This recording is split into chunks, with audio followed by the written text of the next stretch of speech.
If you're hearing this in your Rolls Royce, then Donald Trump's tax plan is for you. You're rich as hell. We're going to give you a tax cut? But for everyone else, there's Kamala Harris's plan. Under my plan, more than 100 million Americans will get a tax cut. Because that guy in the Ferrari doesn't need another break. But Kamala Harris knows you sure could use one. Paid for by FFPAC, ffpac.org. Not authorized by any candidate or candidates committee.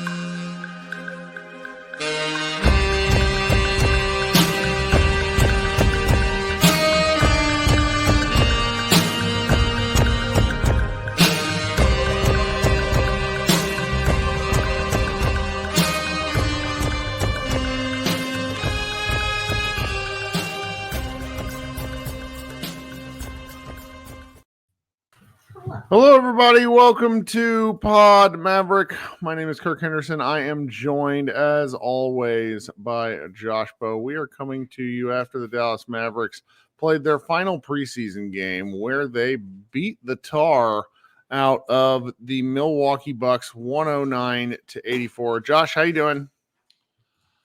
Oh, I'm doing pretty good. The preseason's over. We made it. The next time we watch the Mavericks is going to be for a game that counts. It's exciting.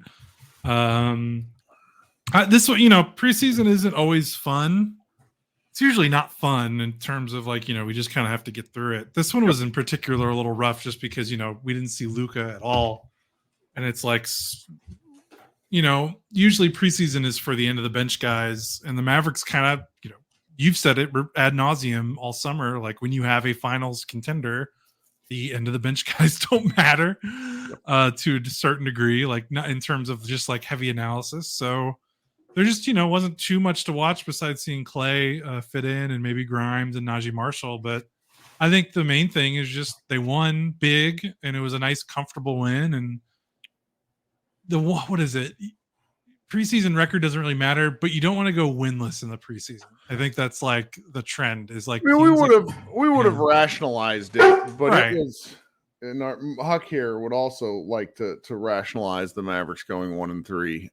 And it was fun to see them get away with something tonight. Now, I was not watching this one particularly closely because I was coming from something else, and it is really funny looking at elements of this box score because I showed up with 2 minutes left in the second quarter when at that point the damage had kind of already been done.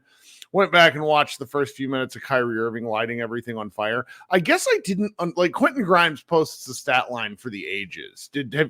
Are you aware of what he finished with? This is a riot. Yeah, you had 10 rebounds, 4 assists, 0 points, or 1 point, sorry.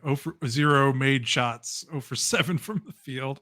While being a team high plus 27. Yeah, it was a very weird game. Milwaukee didn't play. I think they only played one starter technically, Gary Trent Jr., who I think is penciled in to be their 2-guard starter. And yeah, it was just one of those weird games. The second, neither team really shot well. The Mavericks didn't shoot well from 3 all game, but they shot well from 2. And from the second quarter on, the Mavericks kind of got out in transition. They finished the game with 8 steals. They had 9 blocks, so they kind of had a lot of defensive splash plays that got them out in transition. And they kind of just scored in the paint at will, except for Grimes, but he was, doing everything else, rebounding. 4 assists is pretty cool. He's had a pretty good passing preseason, oddly enough, which wasn't really, on my scouting report for him because he had a couple of nice passes in the last preseason game against the Clippers.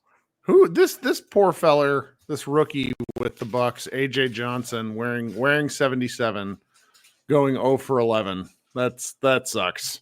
Yeah. He did have 8 assists, but it's oh goodness. Anyway, I think he's their first round pick that is 19 and apparently is one of those 2 years away from being 2 years away kind of guys. Yeah. Well, it's funny when you're just trying to make it through the preseason healthy and you still have to play your guys just because, you can't, like Kyrie Irving playing tonight seemed a bit of a surprise. My understanding was, at least from kind of following along the internet, he was reported as not playing. Then he ends up in the starting lineup, which seemed to surprise some people. It's really nice to see him look good. 6 for 7 from the field is very funny, 19 minutes. But then again, just watching some of these guys play basketball is really man, Daniel Gafford and Derek Lively are going to be so much fun this year. I know we've talked about it a little bit but it just bears repeating because that's one of those things you just have to look forward to where these guys just look so good and they're not even playing with the guy who makes them look good. That's pretty fun. Yeah, that's encouraging. I think we kind of knew that from Lively because I think our expectations are just through the roof. To see Gafford do it, which, not really trying to knock on Gafford, but I think an underrated part of Gafford is he's 26. So he's not in his full prime necessarily. You know what I mean? He's still he could still develop. Obviously he's not a developmental player. I'm trying to say. I'm just trying to say there's still some years on him in terms of he could get better. When we talk about internal improvements, so much of it has been about Lively, Jaden Hardy, and the guys that have been drafted in the last 2 to 3 years.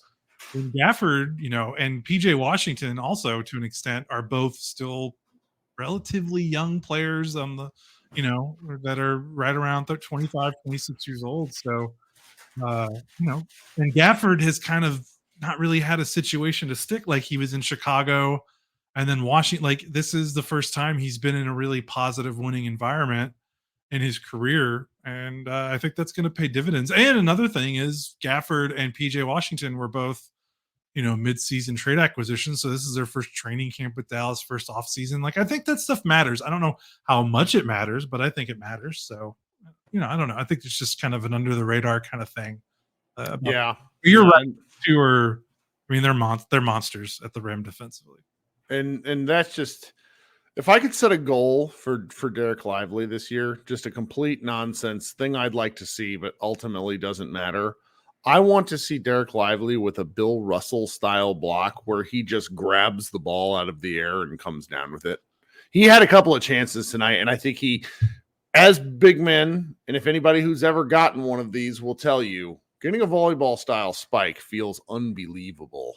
But Lively's athleticism is just sort of the type, depending on who they're playing against, I really think he could just go snatch one of those out of the air.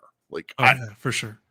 His athleticism is just so crazy. And it's going to take me a while to get used to it just because we haven't seen that many guys that are really capable of playing this way and are that athletic. So it's really something to see.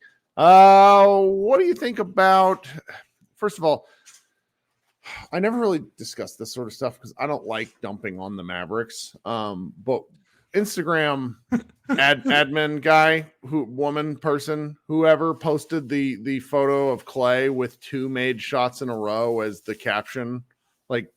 Please don't do that to a first ballot NBA Hall of Famer. It was rude. That was pretty funny. I mean,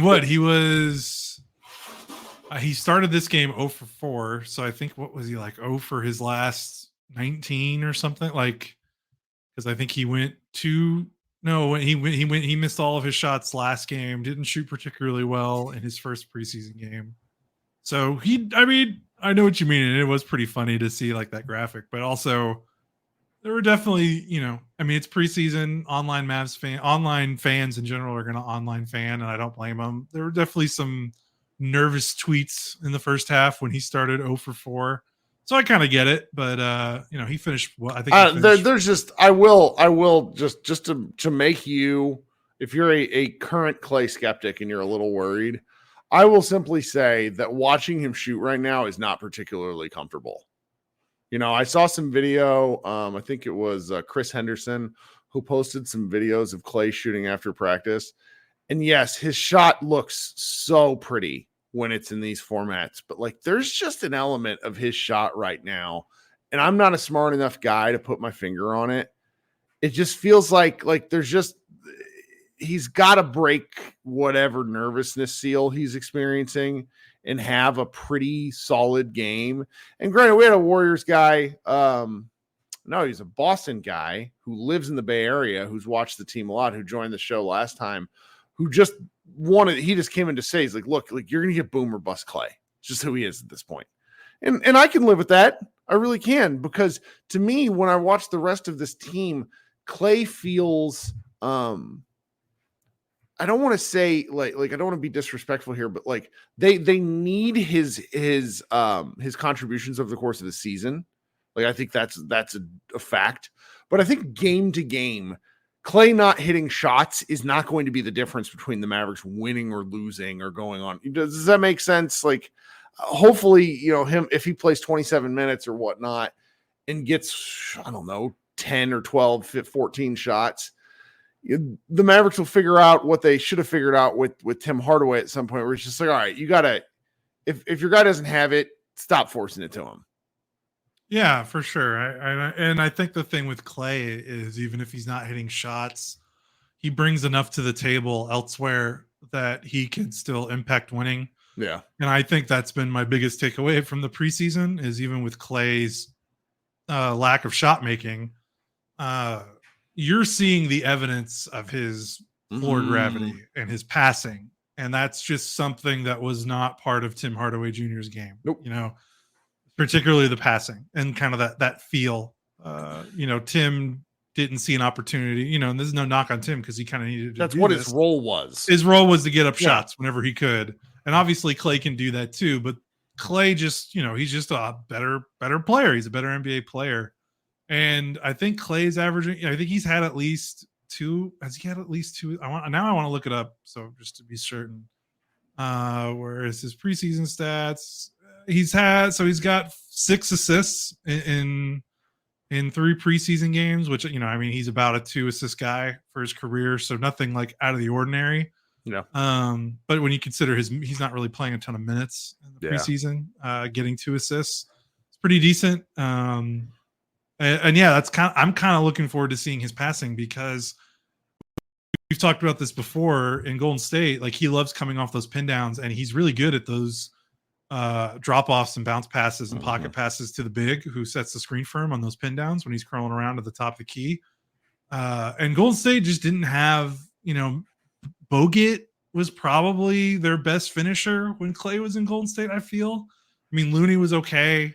Yeah. But they just didn't have a ton of their centers just didn't have a ton of finishers. Which is not like when you actually roll it out in the NBA, there aren't that many top tier. Like it's just a different league than it was. You have guys that shoot 3. I don't know. I could be miss. Yeah, just to go from Bogut, Looney. I mean, the rookie they had last year, he was a pretty good offensive player. So he might have been one of their better offensive big men that they've had since Clay was in Golden State. Like the upgrade Lively and Gafford present as finishing big men compared to what he was playing with in Golden State is just kind of astronomical.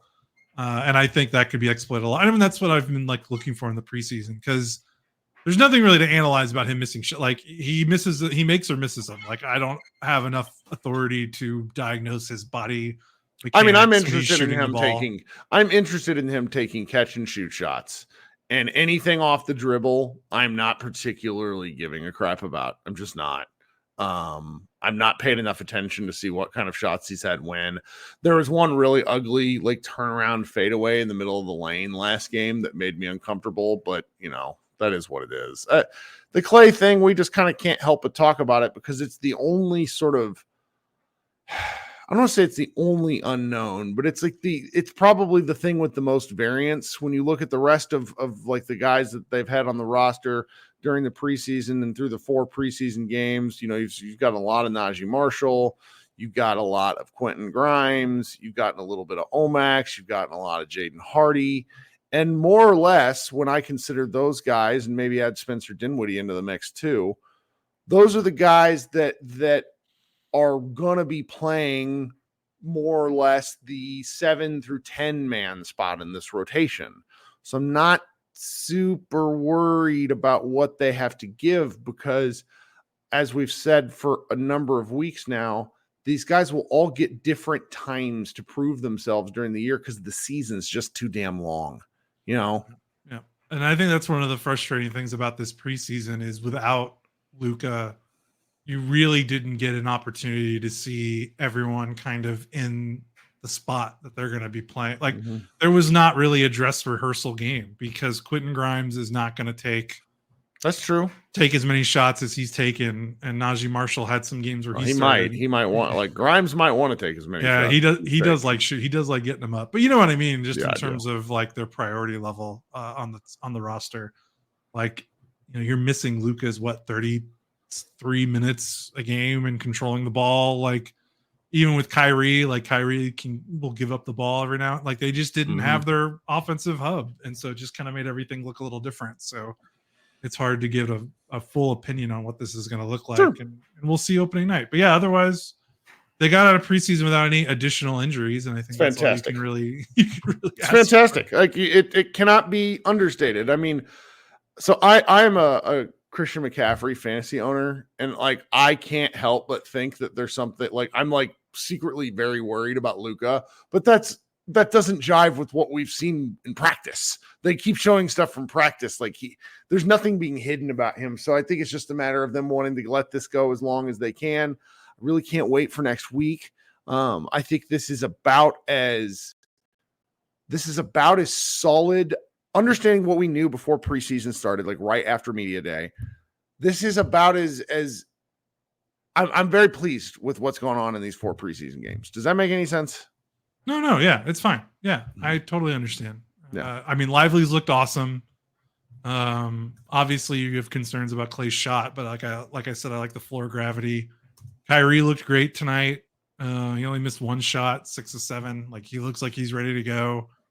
Like, you saw just enough from everyone, I think, to give you some encouragement going. It's pretty great. Okay, so let's take a quick break here. So it's about halfway through the show. I would really just like to take a moment to thank all of you guys for tuning in here. If you could do me a favor, do Josh and I a favor, consider liking this particular stream. If you're new here and you're not subscribed, really, really consider hitting the subscribe button. And if you've already subscribed and you haven't clicked the bell, do that. That's big for us, particularly as a live show. The more people we get in the room, I think the way that has to affect the way Google and YouTube do anything for someone who's searching for like Mavs, Warriors recap, Mavs, Warriors highlights, whatever you want to call it. The more people we have in the room, the more chances we have of getting even more people in here. We would very much appreciate that for those who are watching live. Anybody listening on the audio stream, if you haven't yet subscribed, please consider doing so and leaving us a review. We will do a secondary live show, I think, after the Spurs game. I'm just a little bit beat, just due to a series of unfortunate circumstances. I've been kind of doing this life thing with my wife on the road, and she's going to be on the road again, and I am tired. We'll be doing one after the Spurs game for sure. That's an early game next week, so come ready.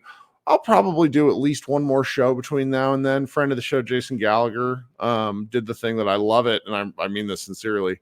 I love it when my friends invite themselves on, because it makes it's so much easier than actually having to go find someone to talk to. It's like, oh yeah, sure, let's just do the thing we would have done in private, except we'll put it on here. I couldn't be more excited for the season. We got about 3,300 subscribers. I think maybe setting the goal for the end of the season for 5,000 could be fun. We're just going to continue to enjoy doing the show as often as we can. I'm sure Josh now probably split things up a little bit as the year goes along. We have a number of new contributors who have expressed interest in coming on the show with us, so maybe we'll do that a little bit. But by and large, we're very grateful for everybody who has stuck with us all these years. We're like pushing like 1,300 episodes, which is laugh out loud funny to me, at least. It's a lot of time talking to Josh. And talking to the rest of you guys. So we're going to insert some ads here, and then we will be right back to talk about kind of just some of the other weirder news of the last week around Mavsdom. Okay, and we're back. Thanks for sticking with us here. So I was out all day, and I was checking my phone briefly, and I saw that there was some heat. Walk us through what the Mavs news of the day is that's not necessarily to do with the Encore product. Oh yeah. So I guess the biggest news of the day was the Mavericks peeled back some more information about their TV broadcast situation going into the season. And again, we're less than a week away from opening night, or is it a week from today, or are they the 23rd? I don't know, top of my head. Either way, it's next week. People were getting a little squirrely because they hadn't announced anything yet, other than the fact that I think they made an announcement a few weeks ago or maybe last month that they were going to obviously be done with Bally Sports because they had severed their agreement with them since the company that owns Bally Sports has gone bankrupt and has started to sever their contracts with the local teams. So they announced that. And when they did that, they said that the regular season for non-exclusive national TV games would be at least 15 games on WFAA Channel 8. That's ABC in the DFW area and some other markets. And then the other, maybe 70 plus games would be on another local station, Channel 29, which I believe was a Spanish language station that they're now rebranding kind of into something different. And a lot of people were a little, it's good news, bad news, because it basically meant every, 70 plus regular season Mavericks games are now going to be free over the air, which means you can plug in a TV antenna into your TV and you get Mavericks games in HD, which is awesome. No monthly subscriptions, no cable contracts. That's just good. I feel like that should be like a standard baseline for all pro sports teams, like not regardless of sport. Like your team in its local market should be available over the air for free. Like that should be standard. And it's something the NFL has had an advantage over for a while. And I don't think it's a coincidence that it's such a dominant sport when they've got that advantage they've had for years since they've existed. So that's good. But a lot of Mavs fans were wondering because, hey, Channel 29 is not on my cable package, or it's not on my TV provider. It's not on my Hulu guide or my YouTube TV. And the Mavericks were kind of being cagey. They kind of said, we'll announce more the availability of Channel 29 as we get closer. And they kind of did today. And it's kind of good news, bad news. So the good news is they announced 8 additional markets for over the air. And when you look at the graphic the Mavericks put together, there's a lot, like the whole state is pretty well covered in terms of being able to watch the Mavericks over the air. Like Amarillo, Wichita Falls, El Paso, Midland, Lubbock, Shreveport, Louisiana, Texarkana, Tyler. We're going to have to be, this is a specific Mavs Moneyball related thing. We're going to need to be pretty thorough in our preview coverage about where people can watch this stuff. Yeah, we definitely are. It's very annoying for us as content creators because, and keep going. I'll get to my point. They got Waco, San Angelo, Laredo, then the Rio Grande Valley, Harlingen, Weslaco, Brownsville, McAllen. Basically, the whole state besides like Austin, Houston, San Antonio, which makes sense because that's Spurs and Rockets country.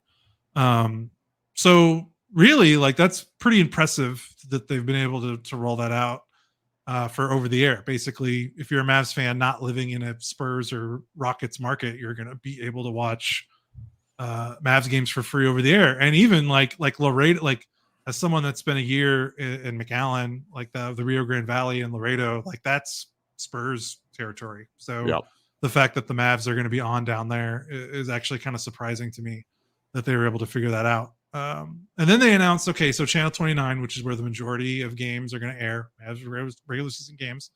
So the following live TV providers: AT&T Uverse TV, Charter Spectrum, DirecTV, Dish, Frontier Fiber Keller, Fubo, I don't know how that's pronounced, Grande Communications, One Source Communications, and Optimum. If you'll notice, 2 big omissions there are YouTube TV and then like the Hulu live TV, which like I don't have the numbers in front of me, but YouTube TV has a considerable amount of subscribers. They're a very popular live TV alternative for people that don't want to sign up for cable and satellite. I have been a customer of YouTube TV since early 2020, right before the pandemic started. And it's a great product. I love using it. And of course, that's been the big issue since like 2020 is like Bally Sports getting taken off all these providers, and you got to do Bally Sports Plus, and then that app really sucked. And basically, if you don't have cable or satellite, it's been hard to watch the Mavericks. And with the way people live their lives now, like cable satellite is just not a common thing. People are cutting the cord every year. And we had to explain to our younger staff what a TV antenna was. And I know. So sorry. No, please go. Yeah, no, I know I'm being long-winded here. No, this is good.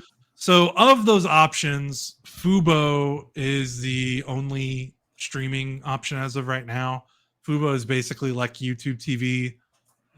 You pay a monthly fee. It's a live TV streaming service. You can watch it on all your devices. It's very, very similar to YouTube TV. The only difference is Fubo doesn't have TNT. So what YouTube TV does. So if you have YouTube TV and you're like, now I got to switch to Fubo. Well, you got to also make sure now that you have a subscription to Max, because that's where because they do the TNT games there, since Fubo doesn't have TNT. So again, it's not like backbreaking kind of decisions. It's just when you consider it's been like 4 years of just, okay, now you got to get this thing, or you got to switch to this thing. You got to pay a little bit more here. You got to get people just want the games to be on the live TV provider that they already pay for. That's the bottom line. And it's just been complicated and confusing for the last 5 years. It has been, and the messaging has been bad. That's also very much worth noting. And look, one of the things that comes out in a situation like this, because a lot of people, myself included, I was even talking to a couple of dads at my son's flag football practice today. This has been coming that Bally Sports was going belly up for a long time. Yeah, the first reports were 2021 that they were going to consider bankruptcy. And so, and we have a couple of European or at least overseas listeners in the chat right now being like, what are you guys doing in backwards ass America? It comes down to the fact that Cuban, as owner of the Mavericks, made, I think, 2 distinct choices in a row that led to the Mavericks staying locked in with Bally Sports. And it's very easy to criticize that in hindsight. I don't really care at this point because it's done. Where we in the local area are frustrated by, sorry, my dogs keep bursting in and out of the house. Where we in the local Dallas area are a little bit frustrated is, if you knew this was a problem, why are you only seeming to address it in the days and weeks before the season? They seem to have an app that might be coming out soon. Right. That's the thing. But the app is only going to solve some of your problems. And like Voice of the Mavs, Chuck Cooperstein and Jeff Skin Wade, who knows people in the building, have been very, and when we say in the building, we mean like with the Mavs themselves, have been understandably defensive of what the people that they know and the work that's been put into this. I, as a like a Salesforce admin and like a back end kind of IT-ish related dude, I sympathize with all this. But the difficult part is like your customers just don't care. They just want the product. And what this is a really good reminder of, at least in terms of how these companies operate, the Mavericks are a multinational small business. And they're one of 30. I mean, it's just the nature of these things. Like the NBA is like, you just kind of assume these companies have hundreds, if not thousands of employees. Yeah. There's probably 60 people that work for the Mavericks full time. Seriously. Yeah. And so it's like when somebody has to come up with a solution, it's not easy, is what I'll say. And I very much sympathize with that. I'm normally absurdly critical about the basketball parts of this, because when it comes to forming a basketball team, there are clear single points of failure that you can point to. Donnie Nelson, Mark Cuban, and other people in the past. This is not one of those things. It's very complicated and very frustrating. I am simply disappointed because this is the best Mavericks team that we've had in a generation. And if you're a casual NBA fan, if you're 13 years old and you're at home, and if you can't find the Mavericks going to whatever services your parents have, you're not watching the Mavs. I became a Mavs fan watching because it was on TV. That's not going to happen. It's just not. And like, okay, you can consume your stuff through TikTok. Remember when Cuban came on the show and talked about that? And it's like, that's not how you earn fans and how the league makes money. You make money through people watching the games and advertising partners. And so this is, if you care about the NBA as a whole, and really, even if you only just care about the Mavericks, you want them to solve this because it does have downhill effects, is what I mean. No, for sure. And I know friends that are my age, 35. Like I had to talk to one of my good friends. And he's like, so what's going on? And I kind of laid it all out there. And he's like, well, I have YouTube TV. I'm just going to only watch the national games. I was like, well, you can get an antenna. And he's like, I don't want to. Like, I've got 2 kids. I don't want to have to plug another thing. Jordan, one of our editors, was like, I'm not doing this. And he gets paid to write about the Mavericks. Yeah, he was like, my wife doesn't want to see a black or white square plastered on our wall because that's kind of what an antenna is. And, when you're not a hardcore fan, and we shouldn't be we shouldn't belittle because the casual fans are those are a lot of people watch. Like, you want those fans. If the option is like, I got to change my service or add a thing or not watch, they will choose to not watch. Like, they will choose the path of least resistance if they aren't a hardcore fan. And that's, you can make fun of them or, belittle them for not being hardcore enough to figure out a way to watch the Mavs. But the goal should be to get the product in front of as many eyes as possible. Now, in a way, they're kind of doing that because the antenna thing is a big, I can't emphasize enough, that is a positive, good move for a lot of people. But it just can't be the only piece of the puzzle. And this is the thing that I've been getting frustrated at. We've got someone, I think Leo was like, as one of the poors, I'm kind of lost at how people are mad about the TV antenna stuff. I think it's less people aren't. I mean, there are definitely some people that don't want to plug something, additional thing in their TV, and they're mad about that. And that's whatever. I understand, but that's another thing. For me, it's not, I'm not mad at, I love that it's an option, but for it to be the main option and it's the default response to everyone being like, hey, I don't have it on my provider. We'll just get an antenna. What's the big deal, man? It's like, well, you need an antenna for every TV in your house if you want to watch it on multiple TVs. There's no DVR support unless you do some additional tech upgrades in your home theater system and you invest in more equipment, which is more expensive. It's not easy. And you don't get to watch on your phone, your computer, or your tablet. And Kirk, I don't know about you, but I would say unless you are a single person living by yourself with no roommates, not having the ability to pause or record games, not having the ability to watch on your phone, your computer, or your tablet, that's a big deal. Like, just telling someone with 2 kids or someone that shares a house with 3 people, just get an antenna, man. Like, it's just not that easy. Where the messaging element comes into line, because I think they knew this by All-Star break last year, that this was going to be a thing. And if that was the case, that could have been a part of the local area messaging. You know why they didn't? Because they were currently on Bally's and they were just stuck between this perpetual rock and a hard place. And that's why I feel for everybody involved. And I don't really feel like getting too critical. Like, there was a couple of folks that we all follow or engage with or do whatever on social media that were really going at each other over all this. Yeah. I get it's a bottom line layer of frustration that I sympathize with, and it comes back to the fact that everybody likes this team and everybody wants to watch this team.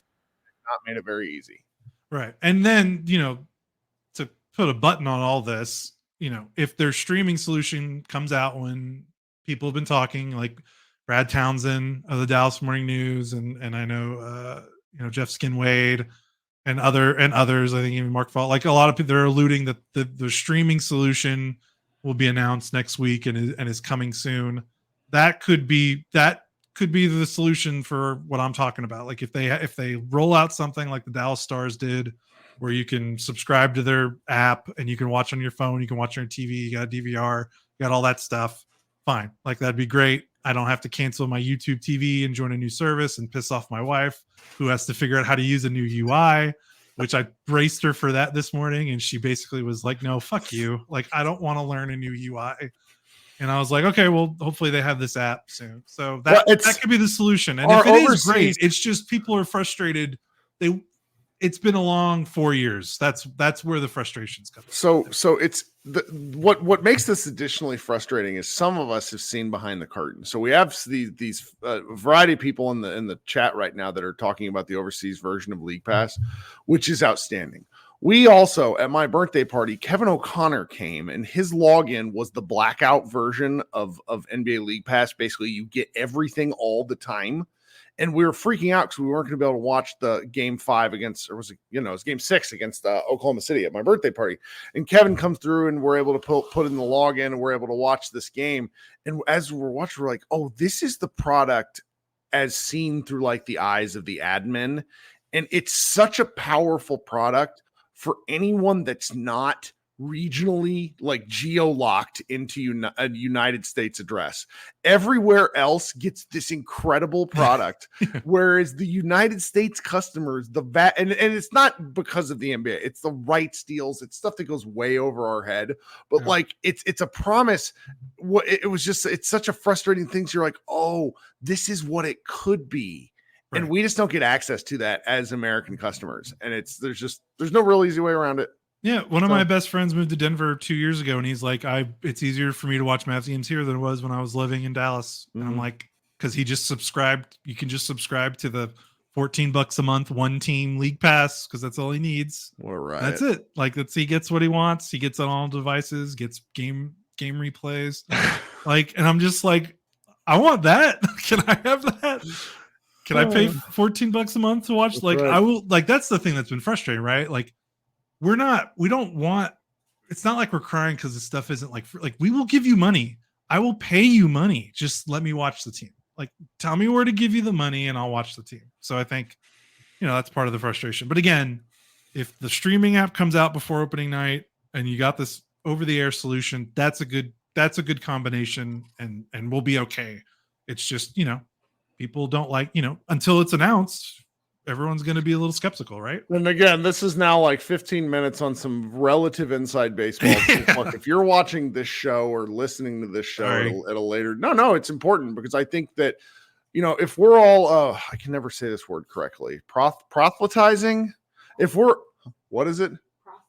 Proselytizing. Sorry, I can't. But if you're basically spreading the good word of the Dallas Mavericks, you have to be like, hey, check out those Mavs. And if you have to go through like, I don't know, a multi-level marketing scheme pitch in order to explain to them how to get the Mavericks on their television, you're going to lose that argument. Anyway, is there anything else that we missed? I don't really think so. No, that was a big thing. I got a post on the site, basically recapping everything we just talked about with the TV situation. So. Check that out if you need to, and if you want to look at the graphic that shows all the markets in Texas that are going to get it. Oh, and also one thing that's annoying is like they need the streaming solution. I saw a Mavs fan on Twitter, I think either talking to Mark Followell or someone else that was like, I live in northern Arkansas and I was able to watch the Mavericks on Bally Sports. Ooh. Bally Sports is gone. I am because I was able to get Bally Sports, I'm technically in the League Pass blackout area for Mavs games. Oh. And I'm in Northern Arkansas. I don't get this over-the-air stuff either. Literally has no way to watch the game. Brian Windhorst has that problem. He lives in Nebraska, but he couldn't see Nuggets games. Because the League Pass blackout stuff. Right. It's wild. Yeah, so, cross your fingers that the streaming app that they have works, has every feature that you need, and eventually this will be, water under the bridge. But I think you make a great point about like when we were kids, like TV was like almost like a utility. Like it was your month, like it was just like electricity or water. Like when we moved out for the first time, like it was like, okay, what do you need? You need to get your electricity set up, your internet set up, and TV. Like there wasn't a question. You got TV. Like it was just part of your monthly bill, and like your local team was always there. And like if you had like if you were growing up and you're fortunate enough to live in a house that had cable, like you just grew up with, you never had to think about it. The fact that you have to think about like what does that do to growing the fans and the future of the fan base when it's this it's this complex. Yep. That's unfortunate. I'm trying to think if there's anything else because you and I just haven't talked. Have you seen The Wild Robot yet? No. Dang it. I don't know. I'm just wondering if my 3.5-year-old can handle it. The colors are gorgeous. And so I think even if thematically a lot of it might go over her head, like the visualization is like, wow. Yeah. I think I don't know. It's tough for me because we were stuck. Parker had just turned 4 when COVID started, and I broke down and showed him all sorts of stuff I probably shouldn't have. So I don't really have a good comparison point. All right. Well, I think that's about it for you and I. We probably won't talk, at least here, until next week. I will at least try to get another show up. We will probably, we're continuing to ramp up the writing at Mavs Moneyball. It's very funny in our Slack, depending on what those of us do for work. I love showing up and there being 280 missed messages. And I'm like, did anyone write an article? Because there's 280 messages here. And oh no, we're not going to. Anyway, everybody be good, and we will talk to you soon. Thanks so much for hanging out, and go Mavs.